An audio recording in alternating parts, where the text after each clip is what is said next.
The number one consideration I have on this property is about keeping it safe. It's one thing to talk about creating an eco property, but if it burns down in a fire, there's nothing eco about it. It's been a complete waste of time.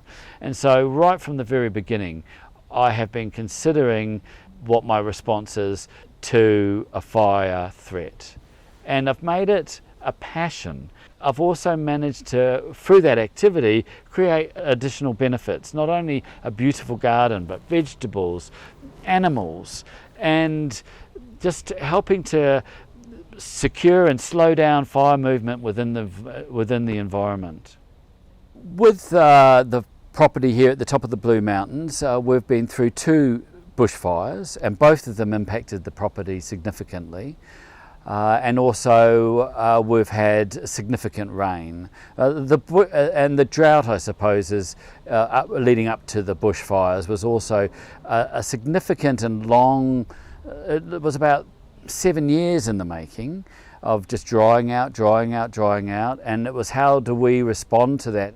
I knew I had to create soil to get a garden going, and I knew for a soil to have an environment in its own, it required moisture. And so I looked at where we had moisture available, and it's grey water. So I went about collecting all the grey water I could from the venue. I would save that water and then distribute it through the garden via underground drip irrigation so that I could establish the garden and keep it moist so that when the fire came, we had a garden and a soil and an environment that was charged with water, and we were capable of defending it.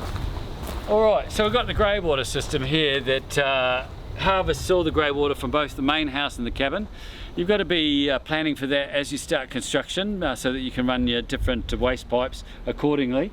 And so what all happens is all the grey water comes down via a 100mm pipe and enters into the system here. It's nothing too flash really. It goes through a couple of filters, and then if it's not running, it will default go back into the grey water system. So there's always a safe second default position that the system will fall into. Now I'll let that tank build up to about almost full, and then I will use this pump here to distribute that around the property. So this system here is the backbone to providing the water for the property and for the gardens that we've walked through. I had 40,000 litres worth of water I'd saved up, and I was using just a small amount within a tank. I had a range that I wanted to use, and so saving that water gave me an amazing sense of resilience. And when I dumped it on the property and we came back after the fire had been through, saying dumped sort of doesn't give it that same sense of value, but the garden responded after having a beautiful watering. And so after the fires, we came back on site to a garden that was absolutely thriving. Black water, so you've got grey water which comes from your shower and your laundry, and then you've got black water which is basically your toilet water and water from the kitchen, because it contains so much organic matter in it. So that goes down to a digestive Ecomax, and then the water from that goes into what is called an evaporation trench. And I feel that the black water is underutilised in the fact that it usually just gets pumped out. You know, you could get lost on the worry of the world, but if you have areas that you can work within, that you can influence, that you can experience and educate yourself with. Something that I always go back to is when a fire arrives, you are stupid. It's an emergency situation, and everything is telling you to run. Everything is telling you to just, to leave. And if you're not prepared, you're leaving to chance. If you try hard and plan ahead, the chances are it's going to come your way a bit. We give out water during drought, we store water during wet, and we release it responsibly. But first thing is to stop damage through erosion, through the concentration of water flow on the property. And so every opportunity we have to pick up water that's flowing on the soil or on the paving, we pick that water up and we take it and we put it, if it's been on the ground, it's stormwater, and so it's not drinkable. It's used for irrigation or firefighting. Right, so what we're looking at here at the bottom of the asphalt portion of the driveway is some of our pickup for the stormwater. So I've got a slight gradient here bringing the water into the edge of the retaining here, so it's very manageable, and it first of all comes into this sump here. This sump here is really about removing stones and leaves, so that takes the macro debris out of the water, and once it's gone through there and lost the stones and leaves, it comes to a second sump, which is here, and this is an accumulation of several pickups further up the driveway from here, and it's heading down to the stormwater tank where we collect, and that's an additional pickup, so that just stops that mass going down to the tank. I've just put a very coarse wire on that, so that really allows the water to move through it and just catches the odd leaf that is left in it from the primary filtration sumps that I have on the driveway. That's a very passive system of just using gravity to filter and to store the water in that situation. We also have a freshwater swimming pool, which really is just a lovely big above ground pool, and the filter once again recycles the water within the system, and it is crystal clear swimming water that you can swim with the fish, you can drink, but that swimming pool is also one of our primary resources for drawing from in a fire. I think of the fire as like and I don't want to use the word enemy, but it's a kind of a line of energy coming your way that you've got to manage, otherwise it's going to destroy you. So it's coming along, and I'd set up our main defence, and I feel really strong about visualisation of that main defence.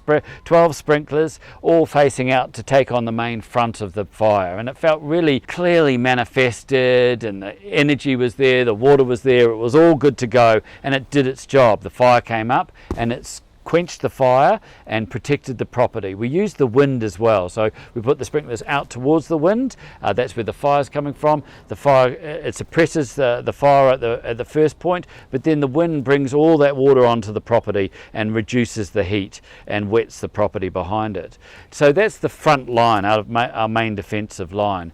But we were taken off the property by the fire brigade because of the risk on the day, and so we left after energising and getting that system up and going.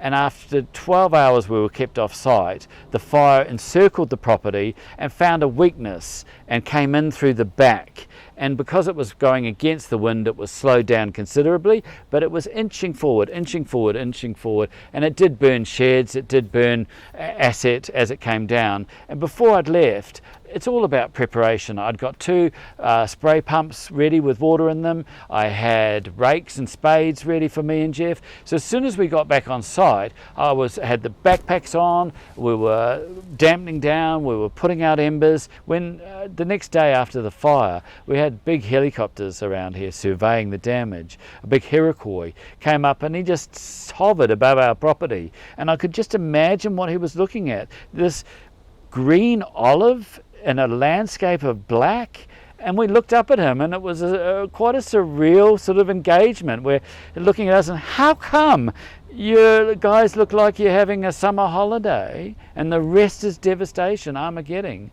And Jeff and I sat down and looked at him, and they looked at us, and we were like a moment of contrast, really. I feel that rightfully so we should be feeling quite anxious about what's happening and the direction we're moving in.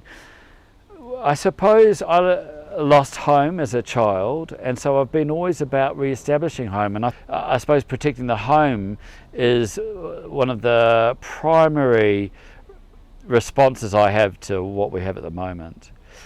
I look at suburbia and think it has to be a combined defence, and I feel that the resources can be brought together, and that could be the resource of the combined grey water or even black water, and rather than that going down the drain, it's an amazing resource that should be used to keep that community and soil moist and the things growing in it, and also available for defence. I think what we have to look at is defending the perimeters, the boundaries of what we're living within. And so if that's a community, it's a community boundary, and those resources of combined grey water, combined black water should be being used and paid for by that community, but to provide them with a defence. And so that's what I'd go about. I would prefer to spend time working on my property than distracting myself with shopping.